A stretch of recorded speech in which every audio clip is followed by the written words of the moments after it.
In the warmth of candlelight, pages turn in silent night. Words of wisdom gently flow. Roomy spirit starts to glow. Humble souls gather round, listening hearts unbound. Every verse a radiant beam, guiding dreams, a sacred theme. Reading sessions we find peace.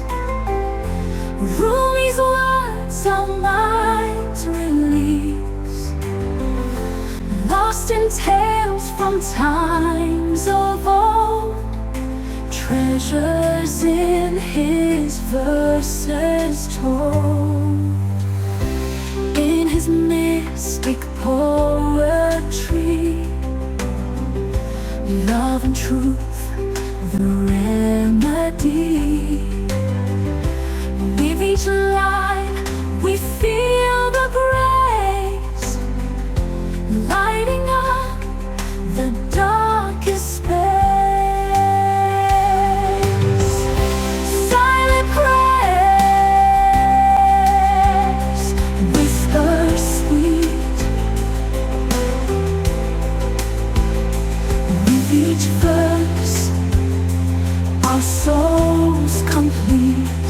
In this space we all belong. Rumi's love forever strong. Ooh, angel wisdom, timeless sound. Masnavi's light, we are found.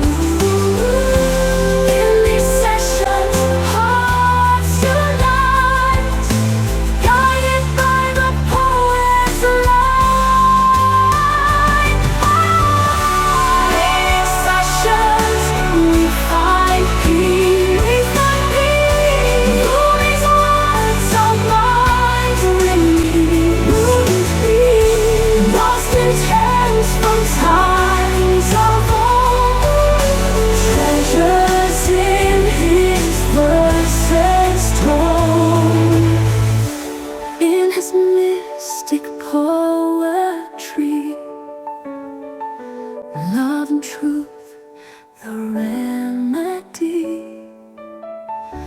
With each line we feel the grace, lighting up the darkest space. Silent prayers whisper sweet, with each verse a weary tree.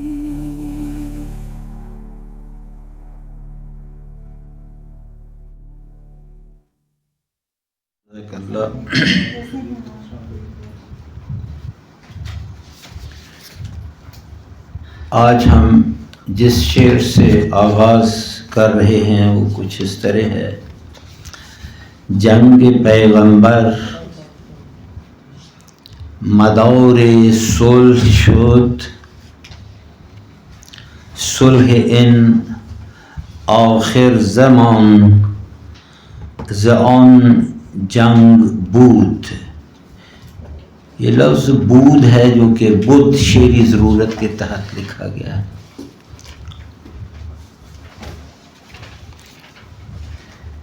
پیغمبر صلی اللہ علیہ وآلہ وسلم کی جنگ صلح کا دار و مدار ہے. اس کے ترجمے میں لفظ جو ہے وہ دار و مدار لکھا گیا ہے، جبکہ شعر میں لفظ مدار تنہا دیا گیا ہے. لفظ مدار جو ہے تنہا، اگر ہم اس کو فعل کے طور پر لیں تو یہ فعل نافیہ ہے. دار سے پہلے میم بطور سابقہ بطور پیشوند اضافے کر دیا گیا ہے. دار یعنی والا یا جو رکھتا ہے، اور مدار جو کہ نہیں رکھتا یا مت رکھ تو. لیکن اگر ہم مدار کو ایک لفظ تصور کر لیں تو یہ اس خط فرضی کا نام ہے جو زمین کے گرد جو ہے جغرافی میں تصور کیا جاتا ہے، اور جتنے سیارات ہیں وہ چاند کے اور زمین کے گرد جو چکر لگاتے ہیں اس کو ہم انگریزی زبان میں آربٹ جسے ہم کہتے ہیں اسے ہم مدار کہتے ہیں. لیکن یہاں جو لفظ انہوں نے دار و مدار کا لفظ استعمال کیا ہے، دار و مدار سے مراد ہے انحصار، منحصر بودن برکسی. دار و مدار یہ ایک فعل مرکب ہے. لفظ دار اگر تنہا ہو تو بیت کے معنی گھر کے معنی میں بھی ہے. لفظ دار جو ہے وہ پھانسی کے تختے کے معنی میں بھی ہے. لفظ دار لکڑی کے معنی چوب کے معنی میں بھی ہے. اور لغوی معنی دار کے یہ ہیں کہ ایسی نوکدار لکڑی جس کو زمین کے اوپر گاڑ دیا جاتا ہے اور مجرم کو سزا دینے کے لیے اس پر دے مارتے ہیں. دار و مدار اردو زبان میں اگر ہم اس کے معنی دیکھیں تو اس کے معنی انحصار کے یا پھر بیچ بچاؤ کے یا تصفیہ کے معنی آتے ہیں. یہاں مولانا جو ہیں اسی شعر کا ایک اور جو مضمون ہے ایک اور شعر میں بھی بیان فرما رہے ہیں. مولانا جو ہیں وہ فرماتے ہیں کہ جنگ ہا بین کہ ان اصول صلحاست، چون نبی کہ جنگ او بہر خداست، تعدادی از جنگ ها را ببین کہ اساس صلحا است. رسول پاک صلی اللہ علیہ وسلم نے جتنی بھی جنگیں لڑیں ان کا جو مقصد تھا وہ یہ تھا صلح یا ایمان بے اسلام. مانند پیغمبر الہی کے در راہ خدا می جنگید. اسلام تلوار کے زور پر نہیں اخلاق کے زور پر پھیلا، اور جہاں کہیں بھی جنگ ہوتی تھی ان کو پہلے دعوت اسلام دی جاتی تھی. بعد ازاں یہ آخری جو حصہ تھا وہ ان کا جنگ کا ہوتا تھا، یعنی برائے میان رفتن جنگ و تفرقہ می جنگید پیغمبر ما. پس ہر جنگی مذموم نیست، ہر کوئی جنگ جو ہے وہ بری نہیں ہے. کئی جنگ کا مقصد نیک ہوتا تھا کہ لوگ جو ہیں وہ اسلام کے گرویدے ہو جائیں.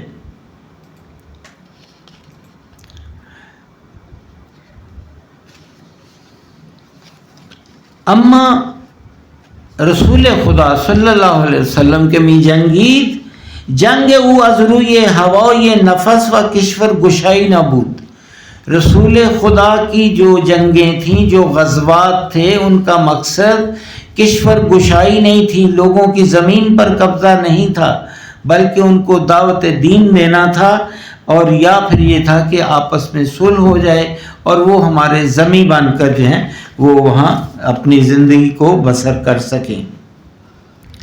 صد ہزاران سر برید ان دل ستان تا امان یابد سر اہل جہان. ان پیمبر دل ربا، دل ستان دل لے جانے والا، از ستاندن یا ستانیدن هست. اون پیامبر دلربا صدها هزار سر برید تا سر مردم جهان در امن و امان باشد.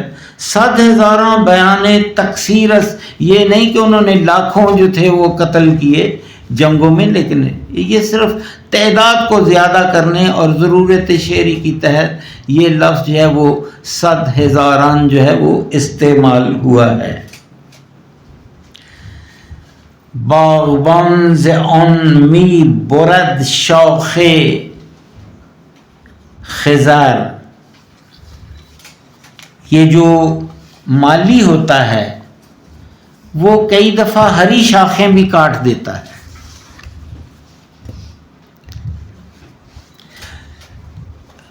یہ لفظ جو خضر ہے، یہ خضر بھی ہے، خضر بھی ہے، خضر بھی ہے، 3 طریقے سے ہے۔ تو جب ہم خضر کہتے ہیں، شاخ خضر، تابی آید نخل قامت ہاو بر، مالی جو ہے، جو باغبان جو ہے، وہ کئی دفعہ کھجور کے جو درخت، ہر سبز درخت ہوتے ہیں، ان کو کاٹتا ہے، اور اس کا مقصد یہ ہوتا ہے کہ جب وہ اس کو کاٹے تو ایک تو کھجور کے درخت کا قد بڑھنا شروع ہو جائے، اور دوسرا اس کے اوپر پھل جو ہے نا وہ بھی آئے، اور پھل یہاں بر کے معنی پھل کے ہیں، بر پھل۔ لفظ خضر جس کے معنی سبز کے ہیں، اگر ہم یہی لفظ خا زے اور رے سے لکھ دیں خضر، تو یہ ایک قوم ہے جو کہ دریائے خضر کے کنارے آباد تھی، جسے ہم انگریزی میں کیسپین سی کہتے ہیں، اور وہی جو قوم وہاں آباد تھی، قومی بودے در حاشیه این دریا اونها آباد بودن، و این نام دریای خضر از اون نام قوم گرفته شده است۔ سومین، ما لفظ خضر یا خضر نام یک پیامبر هم داریم، حضرت این حضرت خضر علیه السلام میگویند یا ایشون از اولیاء بوده است یا از پیغمبران بوده است، البته ایشون معاصر حضرت موسی بود، حضرت موسی و اون حضرت خضر در یک زمان بودند۔ در قرآن کریم در سوره کهف از آیت شماره 60 نمبر آیت سے لے کر تا آیت شماره 65 ذکر حضرت خضر آمده است، البته نامش نبردن، خداوند متعال ذکر نامش کرده است در قرآن، نام حضرت خضر در قرآن کریم نیامده است، و این نامی است که روایات به کار برده اند برای بنده صالحی که در آیات 60 تا 82 سوره کهف ماجرای اسرارآمیز درباره دیدار حضرت موسی علیه السلام و حقایق اون باشد۔ حضرت موسیٰ علیہ السلام کی جب حضرت خضر سے ملاقات ہوتی ہے، در حقیقت اللہ تعالیٰ جو تھا ان کا مقصد یہ تھا کہ حضرت موسیٰ کی کچھ رہنمائی کے لیے ان شخص کو جو ہے وہ اپوائنٹ کیا گیا، اور چونکہ اللہ تعالیٰ نے حضرت خضر کو علم لدنی عطا فرمایا تھا، علم لدنی وہ علم ہے جو کہ خدائی علم ہوگا، اور وہ جتنا عرصہ حضرت موسیٰ کے ساتھ رہے اس عرصے میں جو ہے انہوں نے موسیٰ کے ساتھ بطور استاد یا ان کے رہنما کے طور پر جو وقت گزارا، تھوڑا سفر انہوں نے کیا، اس سے یہ ظاہر ہوتا ہے کہ ایک عام شخص جو ہے وہ ایک پیغمبر سے زیادہ بھی جو ہے وہ علم والا ہو سکتا ہے، یعنی وہ اس کو جو علم عطا کیا گیا اللہ تعالیٰ کی جانب سے وہ علم لدنی تھا۔ یہاں اس قصے کا ذکر ضروری نہیں ہے، آپ سب نے وہ قصہ کئی بار سنا ہوگا کہ حضرت موسیٰ نے جب ان کے ساتھ ہمراہی کرنا چاہی تو حضرت خضر نے فرمایا کہ ایسا ہے کہ آپ میرے ساتھ نہیں چل سکتے، تم میں وہ صبر نہیں ہے جو مجھ میں ہے، تو بہتر یہ ہے کہ تم میرے ساتھ نہ چلو۔ لیکن انہوں نے کہا میں چلوں گا۔ آپ نے کہا پھر آپ نے میرے کسی بھی عمل پر اعتراض نہیں کرنا۔ اور پھر ایسا ہی ہوا کہ تین موقع ایسے ہوئے کہ حضرت موسیٰ نے اس عہد کو توڑا، اور وہ انہوں نے پوچھا، پہلا تھا کہ وہ ایک کشتی میں سوار ہوئے تو اس میں سوراخ کرنے لگے۔ حضرت موسیٰ کا بھی یہ تم نے کیا کر دیا؟ پھر اس کے بعد جب وہاں سے اترے تو ایک دیوار تھی، اس کو بنانا شروع کر دیا۔ اور پھر تیسری بار جو تھی وہ انہوں نے جب دیوار کو بنا دیا تو وہ تب بھی اعتراض ہوا، تو انہوں نے کہا کہ اب تیرا میرا ساتھ نہیں چل سکتا، تم ہر بار جو ہے اپنا عہد جو ہے وہ توڑ دیتے ہو۔ تو اس کے بعد یہ تینوں چیزوں کا انہوں نے جواب دیا۔ انہوں نے کہا کہ کشتی میں میں نے سوراخ اس لیے کیا کہ یہ بادشاہ سلامت جو تھا اس نے قبضے میں کر لینی تھی، یہ دیوار جو ہے یہ میں نے اس لیے جو ہے وہ اس کو بنایا ہے کہ اس کے نیچے خزانہ ہے، یتیموں کا ہے، وہ تو وہ بڑے ہوں گے تو وہ اس خزانے کو جو ہے وہ حاصل کر لیں گے۔ تو یہ کچھ اس طرح کا جو ہے وہ قصہ ہے۔ وہ جو بادشاہ سلامت تھے وہاں کے، اس نے وہ کشتی غصب کر لینی تھی، اس نے اس میں سوراخ کر دیا۔ تو یہاں یہ پتہ یہ چلتا ہے کہ اللہ تعالیٰ کے یہ معجزات یا ان کی کرم نوازی ہے کہ وہ ایک عام بندے کو بھی ایسا علم سے نوازتا ہے جو کہ پیغمبروں سے بھی زیادہ جو ہے وہ صاحب علم ہو سکتے ہیں۔ تو یہ اس کو آپ اگر تفصیل پڑھنا چاہیں تو سورہ کہف کے اندر آیت نمبر 62 سے لے کر تو 65 تک جو ہے ان کا ذکر ہے۔ ویسے 83 تک بھی جو ہے یہ معاملہ جو ہے وہ چلتا رہتا ہے۔ باغبان سے اونمی برد شاخ مضر، یہاں دیکھیں یہ لفظ مضر لکھا ہوا ہے، اس کا تلفظ مضر ہے۔ اگر یہ مضر ہوگا تو پھر دوسرا جو مصرع ہے وہاں بر پڑھنا مشکل ہو جائے گا، وہاں بر ہونا چاہیے، لیکن ایسا نہیں ہے۔ یہ شاخ خضر اور دوسرا جو ہے وہ طابیہ ناخل قامت وہ بر می کند از باغ دانا ان حشیش، می کند اکھاڑتا ہے۔ وہ عقل مند انسان جو کہ باغبان ہے وہ اس باغ سے جو ہے اس گھاس پھوس کو جو ہے وہ اکھاڑ دیتا ہے، جس کو آپ جڑی بوٹیاں کہتے ہیں، فالتو جڑی بوٹیاں۔ تا نماید باغ و میوے خرمیش، تاکہ وہ جو باغ ہے اس کے اندر آپ کو ہرا بھرا پن جو ہے، ہریالی جو ہے وہ نظر آئے۔ لفظ حشیش عربی زبان میں گھاس پھوس کو کہا جاتا ہے، البتہ ایک نشہ آور شے جسے بھنگ کہا جاتا ہے اسے بھی ہم حشیش کہتے ہیں، جو کہ اکثر معتاد حضرات جو ہیں اس کو استعمال کرتے ہیں۔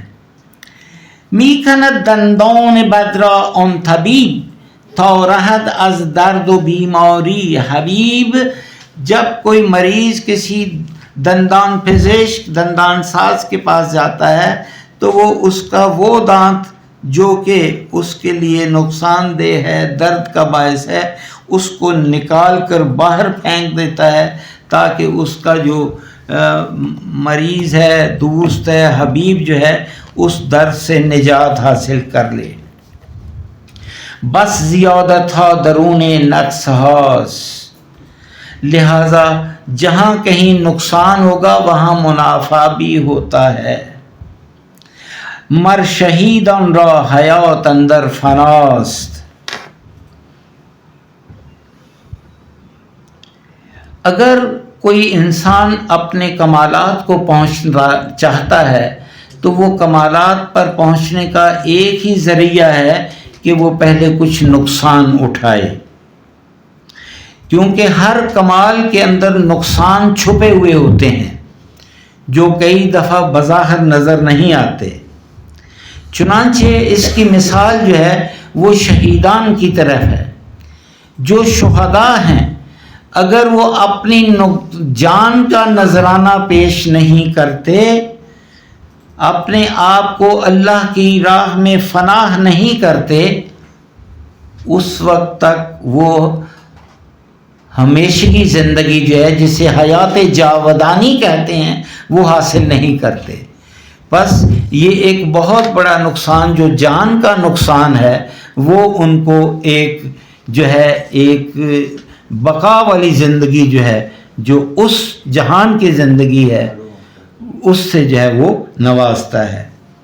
چون بریدے گشت ہلکے رزق خور،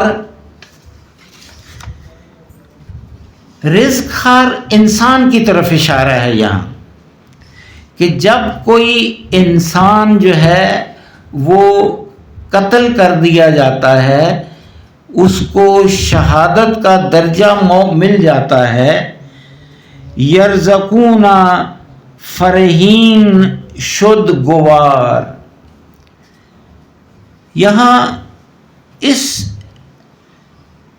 شعر کے دوسرے مصرے کے پہلے دو جو الفاظ ہیں یہ در حقیقت سورہ آل عمران کی آیت نمبر 169،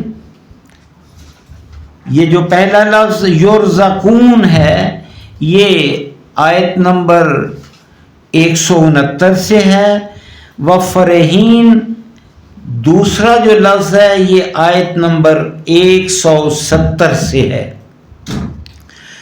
اور ابھی آپ کے سامنے جو خانم عقیلہ خاتون نے تلاوت کی تھی وہ تلاوت بھی اسی دو آیات کی تھی، وہ تھی وَلَا تَحْسَبَنَّ الَّذِينَ قُتِلُوا فِي سَبِيلِ اللَّهِ أَمْوَاتًا بَلْ أَحْيَاءٌ عِندَ رَبِّهِمْ يُرْزَقُونَ فَرِحِينَ بِمَا آتَاهُمُ اللَّهُ مِنْ فَضْلِهِ۔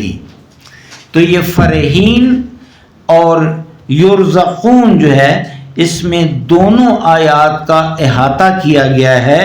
مولانا نے دونوں آیات کی طرف جو ہے اس میں جو ہے وہ اشارہ فرمایا۔ اس کا اردو ترجمہ ہے کہ جو لوگ اللہ کی راہ میں شہید کیے گئے ہیں ان کو ہرگز مردہ نہ کہیں۔ آنان را که در راه خدا شهید شده اند مرده مپندارید، بلکه آنان در بارگاه الهی زندگانند و روزی خاران و به عطایی که خدا بدانان داده شادمان هستند۔ ان کی ارواح جو اللہ کے راہ میں شہید ہوئے ان کی ارواح جو ہیں وہ بالکل خوش و خرم اس جہان میں جو ہے وہ اپنی زندگی جو ہے اس کو گزار رہی ہیں۔ ہلکے حیوان چون بریدے شد به عدل، ہلکے انسان رست و افزون گشت فضل۔ یہاں لفظ حلق جو ہے یہ گلو کے لیے استعمال ہوتا ہے۔ انسان کے منہ کے اندر زبان کا آخری حصہ جو ہے جہاں یہ ایک کرو آتا ہے تو اس کو ہم حلق کہتے ہیں، لیکن حلق عربی زبان میں حلق کے دوسرے معنی اپنے بالوں کو کاٹوانا ہے۔ آپ دیکھیں جب عمرے کے آخر پر یا حج کے آخر پر جو بال کاٹے جاتے ہیں اس کو بھی حلق کہا جاتا ہے۔ لیکن یہاں یہ فرما رہے ہیں مولانا ہرگاہ گلوی حیوان را از روی عدل بریده شود، جس وقت کوئی ایک حیوان کو ذبح کیا جاتا ہے سبب نیروی پیدا کردن گلوی آدمی می شود، اور اس کا گوشت جب انسان کھاتا ہے تو اس کے اندر ہمت طاقت جو ہے وہ پیدا ہوتی ہے۔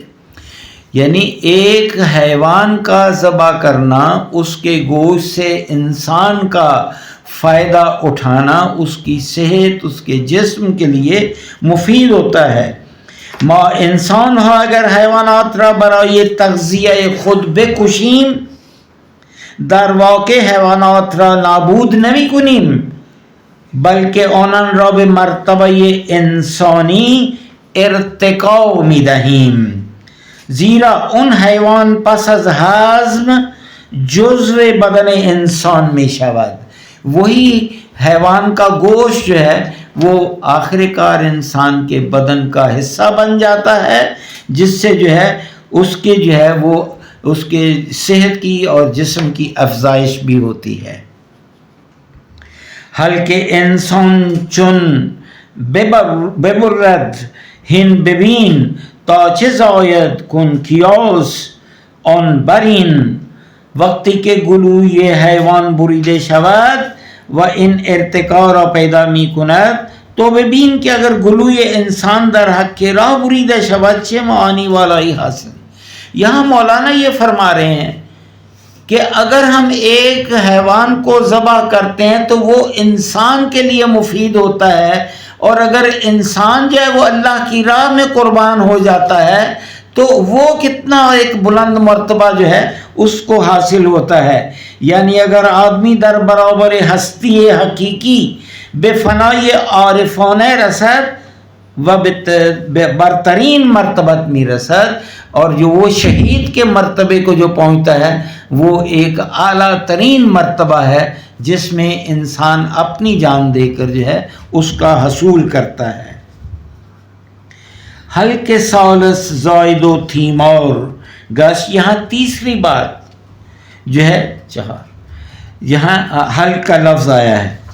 شربت حق باشد و انوار او، حلق ثالث زائد و تیمار او، شربت حق باشد و انوار او، گلوی انسان. یہ تیسرا حلق جو پھر تیسری بار ذکر آیا ہے کہ بریده شود، برای او گلوی سومی پدید می آید و غذای چنون گلوی شراب حق و نور حق است.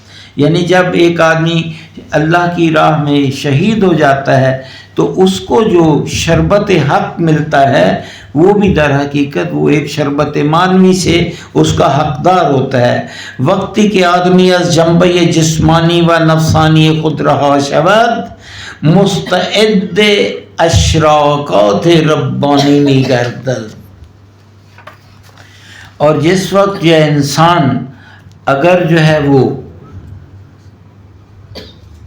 دنیاوی اور جسمانی جو اس کی خواہشات ہیں ان چیزوں سے جس وقت وہ فارغ ہو جاتا ہے تو پھر وہ جو ہے وہ اشراقات ربانی کا حقدار ہو جاتا ہے. یہ اشراق ربانی کیا ہیں؟ اشراق کے بظاہر معنی جو ہیں وہ ہیں درخشیدن، تابیدن، روشن شدن یا روشن کردن. تاریخ میں ایک شخص گزرا ہے جس کا نام شیخ شہاب الدین سہروردی ہیں. شیخ شہاب الدین سہروردی نے فلسفہ اشراق جو تھا، حکمت اشراق جو تھی، اس کو معرفی کروایا. تو اس کے جو ماننے والے حضرات ہیں ان سب حضرات کو ہم اشراقی حضرات کہتے ہیں. اشراق کا فلسفہ جو تھا وہ در حقیقت فلسفہ یہ افلاطون جو تھا اس کی بنیاد تھی. شیخ شہاب الدین سہروردی جو ہیں، جب ہم ان کے بارے میں پڑھتے ہیں تو ہمیں پتہ چلتا ہے کہ شیخ شہاب الدین سہروردی جو تھے یہ حضرت شیخ سعدی کے مرشدوں میں سے بھی تھے، اور اس کے علاوہ ایک بہت اہم شاعر عہد الدین کرمانی گزرے ہیں، اس کے بھی استادوں میں سے تھے. سہروردیہ ایک جو ان کے ماننے والوں کا فرقہ ہے جو ان سے ہم عقیدہ ہیں، سہروردیہ اور چشتیہ آج بھی ہمارے پاکستان اور ہندوستان میں یہ فرقہ موجود ہے، ان کے ماننے والے جو ہیں وہ بالکل موجود ہیں، اور ان کا پورا نام جو تھا یحییٰ بن حبش بن امیرک ملقب شہاب الدین و شیخ اشراق، اور ان کو شیخ مقتول بھی کہا جاتا ہے۔ صلاح الدین ایوبی ایک بادشاہ گزرا ہے اپنے وقت کا، اس شخص نے ان کے فلسفے کو نہ مانتے ہوئے ان کے قتل کا حکم دیا۔ صلاح الدین ایوبی فرمان روای مصر و شام فرمان داد او را به قتل برسانند و وی در حبس در سن 38 سالگی خفه شد۔ اس کی بہت ساری کتابیں جو ہیں انہوں نے لکھی، یہ 38 سال کی عمر تھی صرف، کوئی یہ نہیں کہ یہ صاحب کو 80 سال تک انہوں نے عمر پائی، 38 سال کی عمر تک وہ جو کتابیں لکھ پائے تھے، کتاب التلویحات، کتاب المقاومات، کتاب المشار والمطارحات، حکمت الاشراق، رسالہ فی الاعتقاد، الحکماء، قصۃ الغربہ الغربیہ، آواز پر جبرائیل، یہ بال جبریل حضرت علامہ اقبال کی بھی ایک جو ہے وہ ان کی تصنیف ہے، اور یہاں انہوں نے جو تھی یہ جو کتاب ان کا جو ٹائٹل جو تھا وہ ہے کہ آواز پر جبریل، رسالت العشق، لغت موران اور یہ عقل سرخ، یہ تمام ان کی جو ہے وہ تالیفات ہیں۔ یہ ان کو مقتول اس لیے کہا گیا کیونکہ فائنلی جو تھے ان کو قتل کر دیا گیا تھا۔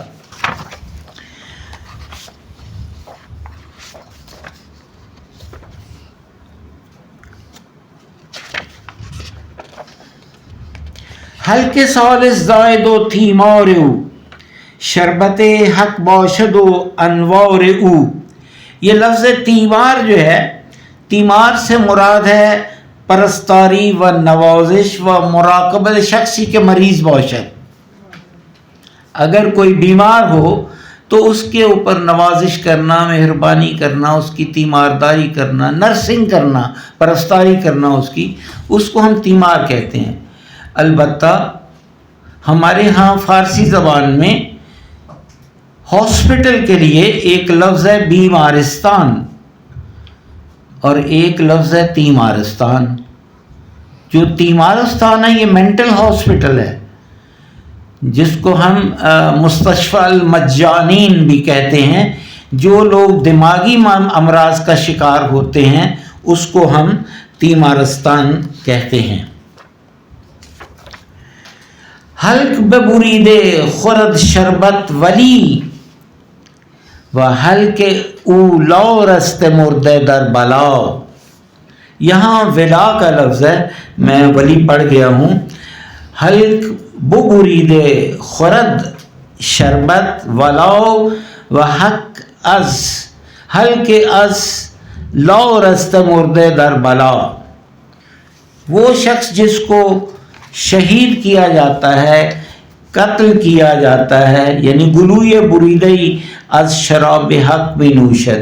یہ گزشتہ 2-3 ہفتے سے ہم یہ جو قصہ پڑھ رہے ہیں، در حقیقت یہ سارا شہادت علی علیہ السلام کا ذکر ہے، اور بار بار یہاں جو شہید کی تعریف کی گئی ہے یہاں اصل میں اشارہ مولا علی کی شہادت کی طرف ہے کہ جو شخص شہادت کے رتبے سے برخوردار ہوتا ہے وہ در حقیقت شربت حق کا جو ہے وہ بھی حقدار ہوتا ہے۔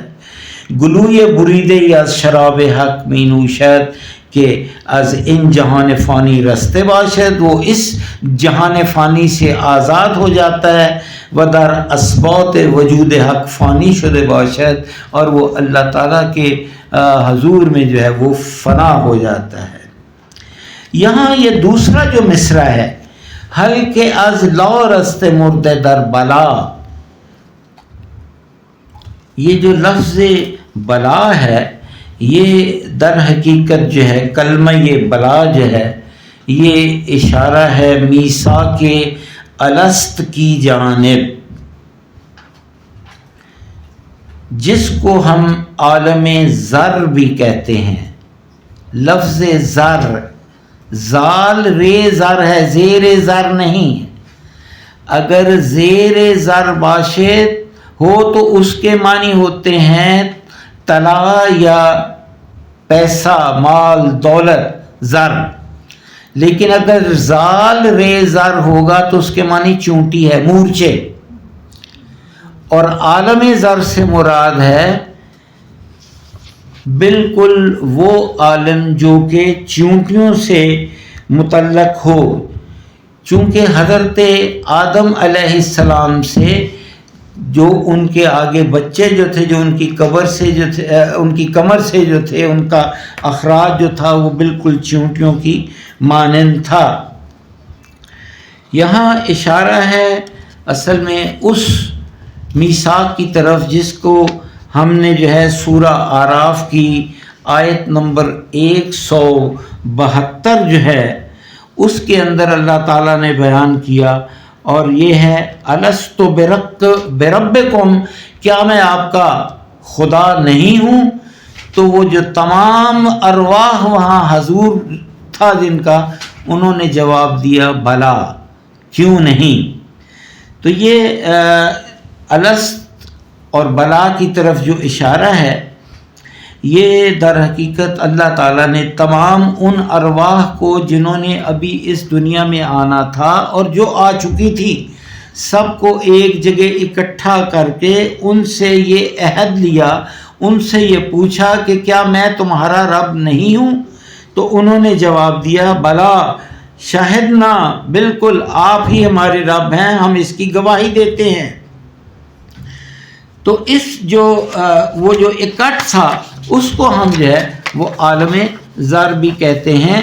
آپ سورہ اعراف کی آیت نمبر 172 کا ترجمہ جو ہے وہ یہ ہے کہ جب آپ کے رب نے اولاد آدم کی پشت سے ان کی اولاد کو نکالا اور ان سے انہی کے متعلق اقرار لیا کہ کیا میں تمہارا رب نہیں ہوں، تو سب نے جواب دیا کیوں نہیں، ہم سب گواہ بنتے ہیں تاکہ تم لوگ قیامت کے روز یوں نہ کہو کہ ہم تو اس سے محض بے خبر تھے. تو اللہ تعالیٰ نے اپنی تمام مخلوق سے جو ہے ایک وقت پر جو ہے یہ ان سے عہد لے لیا اور ان سے گواہی لے لی کہ واقعی میں خالق ہوں اور آپ سب اس کے مخلوق ہیں.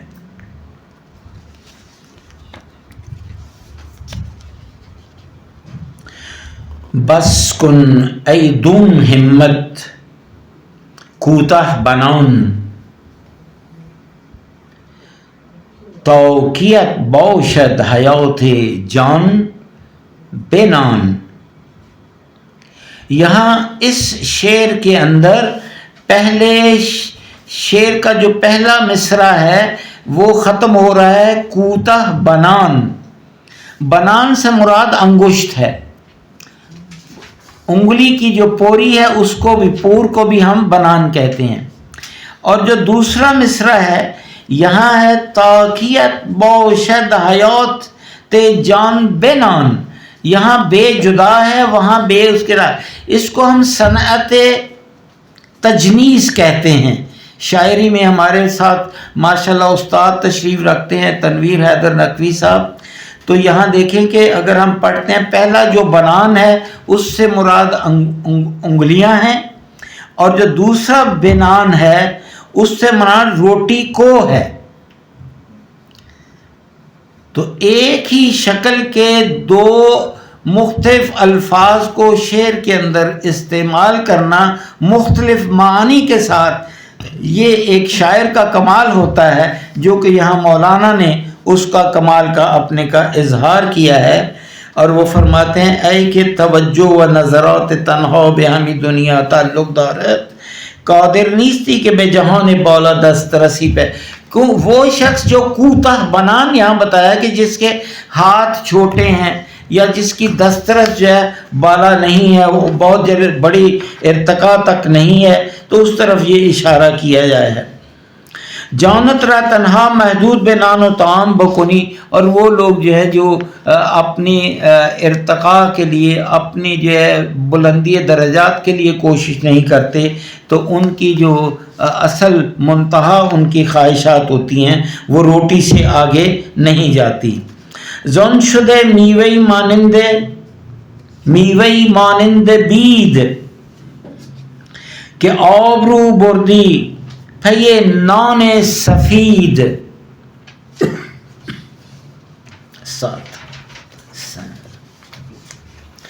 یہاں لفظ دون استعمال جو ہوا پہلے میں، اس کے معنی ہوتے ہیں کمینہ شخص، کم رتبہ شخص. یہاں دوسرے شعر میں زن ندارد میوهی مانند بین، اس درخت کو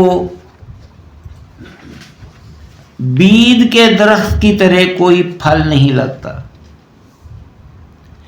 یہ جو بید کا درخت ہے اس کو کوئی پھل نہیں لگتا. همچنین هست بید، بله درخت بید میوه ندارد. بله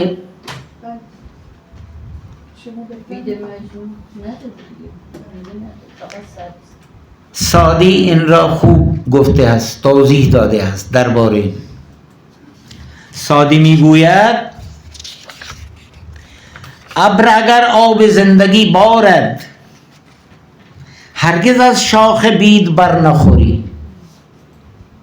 ابر اگر آب زندگی بارد هرگز از شاخ بید بر نخوری. با فرومایه روزگار مبر گزنه بوری شکر نخوری. پس درخت بید اصلا میوه ندارد. جو بید کا درخت ہوتا ہے اس کو پھل نہیں لگتا، اس لیے کسی کو اس کے اندر جو ہے وہ بدگمانی میں نہیں رہنا چاہیے. بله حتی از این از چوبش بعضی از اون گویی های کرکٹ اون هم ازش در این را به زبان انگلیسی ویلو گفته می شود. بله و این کارآمد است خیلی چیز. یہ جو بید کا درخت جو ہے اس کو ہم ولو انگریزی میں کہتے ہیں، اور اس کی لکڑی سے کرکٹ کے جو بلہ ہے اسی سے بنتا ہے. حتی در مصر یک درختی هست که اون را به زبان فارسی ما بردی میگوییم. تو از اون کاغذ درست میکردن و روی اون می نوشتن. پاپایرس. پاپائرس ایک ایسا درخت ہے جو کہ کتابت کے لیے اس کو استعمال کیا جاتا ہے. اور یہ جو ترکیب استعمال کی بید مجنون، بید مجنون، جی یہ وہی. یہ گر ندارد صبر زنان جان حس، اگر اس روٹی سے، اس سے اگر جو ہے آپ کی جان کی حس جو ہے وہ اس کو کوئی صبر نہیں ملتا. کیمیا را گیر و زرگردان تو مس، تو پھر یہ ہے کہ تو ایسا کیمیا حاصل کر کہ تمہارے پاس اگر تانبا بھی ہے تو وہ سونے میں تبدیل ہو جائے. کیمیا گری ایک زمانے میں ایک بہت بڑا لالچ تھا لوگوں کے زمانے میں کہ اگر میں کیمیا حاصل کر لوں تو مجھے سونا بنانا آ جائے گا. لیکن لوگ اس میں بظاہر کامیاب نہ ہو سکے. لیکن مولانا نے یہاں جو کیمیا کا لفظ استعمال کیا ہے وہ کسی اور معنی میں استعمال کیا ہے. اگر جان حسیت و زندگی طبیعیت ہو بر بینانی صبر ندارد، اگر آپ کے پاس روٹی نہیں ہے، رزق نہیں ہے، آپ کی جان میں اتنا حوصلہ نہیں ہے، کیمیا بگیر و مس وجودت را طلا کن، تو آپ اس کیمیا کو حاصل کرو اور اپنے وجود کو جو ہے وہ سونے میں تبدیل کر لو. مراد یہ ہے کہ آپ کسی اولیاء اللہ کی صحبت میں چلے جاؤ. اور اس سے جو ہے اس کی تعلیمات سے اس کی ہم نشینی سے جو ہے آپ جو ہے سونے میں تبدیل ہو جاؤ. اگر ایک انسان کسی اچھے انسان کی صحبت میں وقت گزارتا ہے تو وہ در حقیقت سونا بن جاتا ہے. سعدی نے ایک چھوٹا سا قطعہ کہا ہے اس بارے میں. تو سعدی کہتے ہیں گلی خوشبوئی در حمام روزی، گلی خوشبوئی در حمام روزی رسید از دست مخدومی بدستم بدو گفتم تو مشکی یا عبیری که از بوی دل آویزه تو مستم. بگفتم من گلی ناچیز بودم ولیکن مدتی با گل نشستم، کمال هم نشین در من اثر کرد وگرنه من همون خاکم که هستم.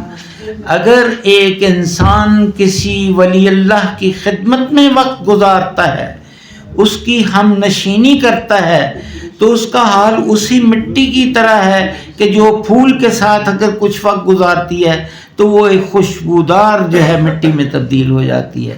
تو یہاں کیمیا کے معنی جو ہے یہی اس حضرت اولیاء اللہ کی طرف اشارہ ہے کہ آپ کسی اچھے نیک بخت انسان کی صحبت میں اگر گزارتے ہو.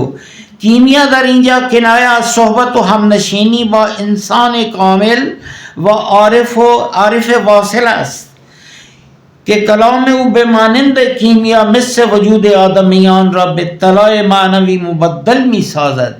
یہاں جو چیز ذہن میں رکھنے کی ہے کہ یہ نہیں ہے کہ انسان کا بدن جو ہے یہ گوشت و پوست کی بجائے سونے کا بن جاتا ہے، وہ وہی رہتا ہے، لیکن انسان کے اخلاق، اس کے آداب، اس کی گفتگو، اس میں تمام وہ چیزیں پیدا ہو جاتی ہیں جو اس اولیاء اللہ کی ہم نشینی سے اس نے حاصل کی ہوتی ہیں. جام شویی کرد خواهی ای فلان رو مگردان از محله گازران.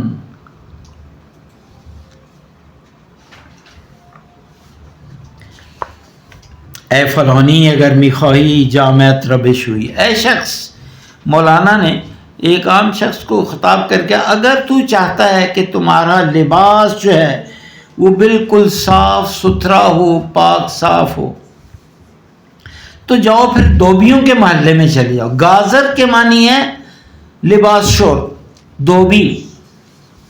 محلہ یہ گازران وہ علاقہ جہاں کے لوگ کپڑے دھونے والے رہتے ہیں، بستے ہیں.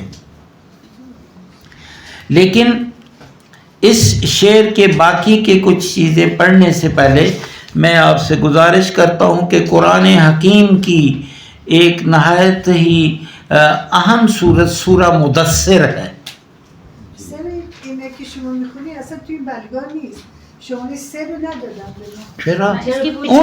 اون پشتش را نگاه کن، پشتش. ما امروز گم کردیم ورق‌ها. این آقای حسنین برای ما تهیه کرده است. آپ گم کرده. بله این اینجا اینا اشتباه نمیدونید. قرآن حکیم میں سورہ مدثر کی آیت نمبر 4 وَثِيَابَكَ فَطَهِّرْ، اپنے کپڑوں کو پاک رکھا کرو. جب اللہ تعالیٰ یہ فرماتا ہے کہ آپ اپنے کپڑوں کو پاک رکھا کرو تو اس سے مراد یہ ہے کہ یعنی قلب و نیت کے ساتھ کپڑے بھی پاک رکھیں. ہر وہ انسان جو کہ پاکیزہ رہنا چاہتا ہے اس کے لیے ضروری ہے کہ اس کے کپڑے پاکیزہ ہوں. یہ حکم اس لیے دیا قرآن حکیم میں کہ مشرکین مکہ طہارت کا اہتمام ہی نہیں کرتے تھے. یہ خوبی ہمارے دین اسلام میں ہے. اور میں تو آپ سب سے گزارش کروں گا، میری کوشش یہ ہوتی ہے کہ اگر پہلا وضو ٹوٹ جائے یا توڑنا پڑے تو اس کے بعد نیا وضو کر کے آپ باقی کا وقت جو ہے گزاریں. باوضو رہنا جو ہے وہ بھی عبادت ہے. اللہ تعالی ہم سب کو جو ہے پاک و پاکیزہ رہنے کی توفیق جو ہے وہ عطا فرماوے.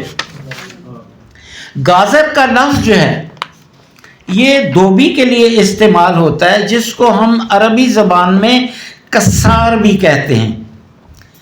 اب کسار کے معنی چھوٹے کے بھی ہوتے ہیں. اگر آپ نہج البلاغہ کا مطالعہ کریں تو وہاں حضرت مولا علی کے جو کلمات کسار ہیں وہ در حقیقت چھوٹے چھوٹے جو ہیں اہم کلمات، ان کے جو خطابات ہیں ان کا حصہ ہے، تو ادھر بھی لفظ کسار استعمال ہوتا ہے.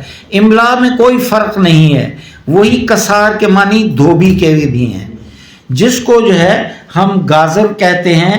اور دوسرا یہ ہے کہ حضرت عیسیٰ علیہ السلام کے جو دوست تھے جن کو حواری کہا جاتا ہے، وہ حواری بھی در حقیقت گازر تھے. حواری کے معنی بھی گازر کے ہیں، لباس صاف کرنے والا. ان کے جامع ہارا شوید و تمیز کند، رخت شویی و لباس شویی کند، ما اون را کسار هم میگوییم. خلق را به خدایی خواند عیسی و با وی هیچ کس نبود از اول که از زمین بیت المقدس بیرون شد 12 تن بودند که از گازران و گازر را به تازی کسر. یہ 12 آدمی جب حضرت عیسیٰ کو بیت المقدس سے نکالا گیا تو ان کے ساتھ جو 12 حواری تھے وہ بھی گازر تھے، ان کو بھی گازر کہا جاتا ہے. گازرستان اس جگہ کو کہا جاتا ہے جہاں دھوبی اپنے جو ہے وہ کپڑے دھوتے ہیں، یعنی محل رخشوئی کو گازرگاہ یا گازرستان کا نام بھی دیا جاتا ہے. اور اس گازر کا ذکر جو ہے میں نے جیسے عرض کیا سورہ مدثر میں بھی ہے.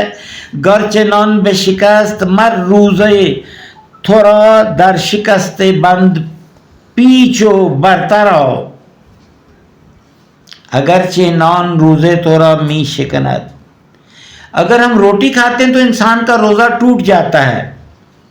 ولی تو بے ان شکست بند مہربان یعنی جبار رحیم میں توسل بے شو. اللہ تعالیٰ کی جو صفات ہے، شکست بند کہتے ہیں جو کہ ہڈی جوڑنے والا ہوتا بندہ. کسی کے چوٹ لگ جاتی ہے، ہڈی اپنی جگہ سے ہل جاتی ہے، جس کو انگریزی میں اب آرتھوپیڈک کہتے ہیں، اس کو ہم شکست بند کہتے ہیں فارسی میں. لیکن شکست بند کے دوسرے معنی جبار کے ہیں. اللہ تعالیٰ کی جو صفت جبار ہے، جبار کے معنی بھی ٹوٹی چیزوں کو جوڑنے والا ہے. شکست بند یا جبار ہم معنی ہیں یہ دونوں لفظ جو ہے.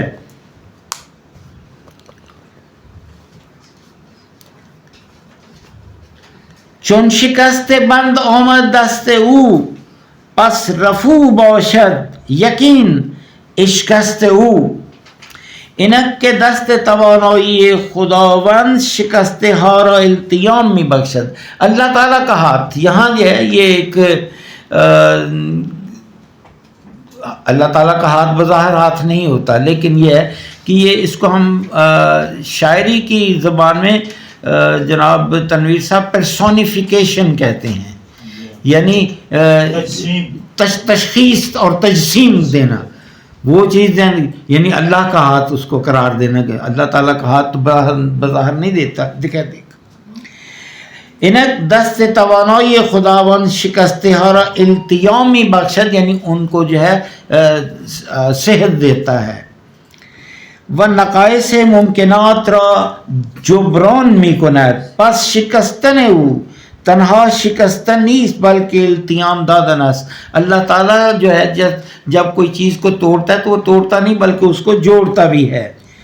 شکست بندم جائزہ و وصف خداوند قرار گیری اللہ تعالیٰ کی صفت ہے. جبار اللہ تعالیٰ کی صفاتی نام میں سے ہے.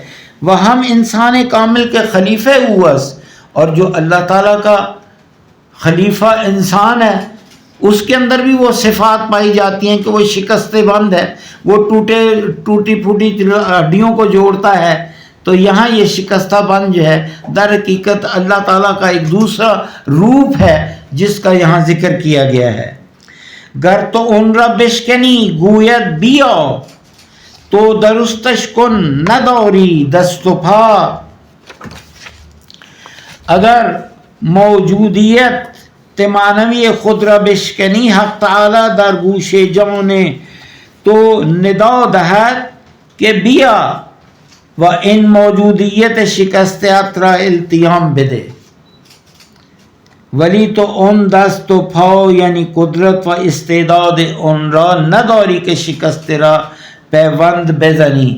انسان میں جو ہے اللہ تعالیٰ کہتا ہے کہ تمہارے میں وہ طاقت نہیں ہے کہ تم ٹوٹے ہوئے کو جوڑ دو. از این رو معلوم می شود کہ شکستن با پیوند زدن از تو بر نمی آید. تو اے انسان یہ چیزیں جو اللہ تعالیٰ جس طریقے سے کسی چیز کو آپس میں وصل کرتا ہے وہ تمہارے جو ہے وہ بس کی بات نہیں ہے. پس شکستن حق کے او باشد کہ او مر شکستن گشته را داند رفو. رفو جو ہے یہ فارسی زبان کا لفظ ہے اور اس کے معنی ہوتا ہے کہ پھٹی ہوئی چیز جو ہے اس کو اس صفائی سے ستھرائی سے اس کو جوڑنا تاکہ وہ پتہ نہ چلے کہ یہاں کوئی پیوند لگا ہے. لیکن اردو زبان میں رفو جو ہے اس کو محاورتاً رفو چکر ہونا بھی استعمال کیا جاتا ہے، یعنی فرار شدن، رفو چکر ہونا.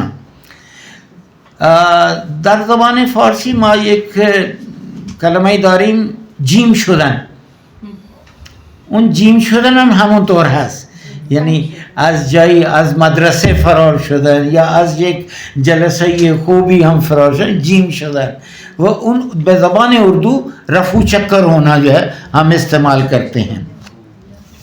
ان کے دانت دوخت او دانت درید، جو سینہ جانتا ہے وہ جو ہے وہ پھاڑنا بھی جانتا ہے. جو شخص کسی چیز کو جوڑنا جانتا ہے وہ اس کو توڑنا بھی جانتا ہے. وہ ہر چرا بفروخت نیکو تر خرید، اور اس نے جو کچھ بیچ دیا اس کو اچھی قیمت پر خریدنا بھی وہ جانتا ہے. خانه را ویران کند زیر و زبر، زیر نیچے زبر اوپر ہے. زیر و زبر کردن یعنی کسی چیز کو بالکل خراب کر دینا. 11 پی به یک ساعت کند معمور تر. به عنوان مثال اگر او خانه را ویران و منہدم می کند، اللہ تعالیٰ اگر فرض کریں کہ ایک گھر کو خراب کر دیتا ہے، پس دوباره در کوتاه زمانی می تواند آن را بسازد، تو اس کے بعد اللہ تعالیٰ میں تمام طاقت موجود ہے کہ اس کو جو ہے وہ فوری طور پر جو ہے دوبارہ اس کی اصلی شکل پر جو ہے لے آئے. وہ از شکل آغازینش نیز آباد تر وہ بہتر باشد. اللہ تعالیٰ جب ٹوٹے ہوئے کو جب بناتا ہے تو اس کو پہلے سے بھی بہتر شکل جو ہے وہ دے سکتا ہے. یا یہاں لفظ جو ہے وہ معمور تر استعمال ہوا ہے. معمور کے معنی ہے کسی ایک چیز کو آباد کرنا. معمور شدن آباد شدن، آباد گردیدن، معمور کردن آباد کردن، آبادان ساختن. معمور گردیدن کوئی چیز کا آباد ہو جانا. معمور کو آباد شدہ عمارت، جو وہ عمارت جو کہ آباد ہے، وہ گھر جس کے اندر لوگ رہتے ہیں اس کو ہم معمور کہتے ہیں. اور اگر ہم لفظ معمور جو ہے اس کو پڑھتے ہیں تو ہمارے ذہن میں ایک نیا لفظ آتا ہے جو کہ نیا نہیں ہے، وہ ہے بیت المعمور. حتما خانم میدانید بیت المعمور چیست؟